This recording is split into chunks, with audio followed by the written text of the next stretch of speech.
Ова е работилница која што ја одржуваме во континуитет веќе 5 години, еднаш во текот на годината, со наставниците од стручните училишта кои што се вклучени во овој сегмент на енергетска ефикасност на објектите, и тоа се училиштата кои што реализираат од секторот електротехника, од секторот градежништво и од секторот машинство. Вкупно се 17 училишта. Досега резултатите се извонредни во однос на застапеноста и интересноста на оваа програма за енергетска ефикасност.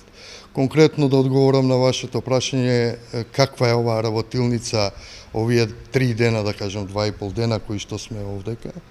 Значи, вие знаете дека од септември почнуваат реформите во стручното техничко образование, значи тоа е 4-годишното стручно образование, кај што големи новини се внесуваат, се менува, да кажеме, целокупниот концепт на стручното образование, на сите програми, во сите сектори, во сите квалификации. Тоа се некаде 14 сектори и 52 стручни квалификации.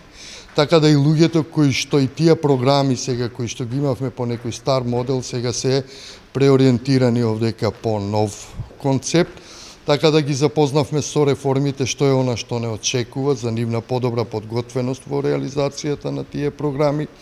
Го видовме местото на енергетската ефикасност во новите реформирани наставни планови и програми, значи каде се тие позиционирани, веќе во одделни сектори стануваат и задолжителни програми, не како досега што беа факултативни програми. И продолживме вчера, значи во петокот, со одредени работилници во однос на енергетската ефикасност, новините во енергетската ефикасност. Имавме предавачи од факултетите, од градежниот и од електротехничкиот факултет.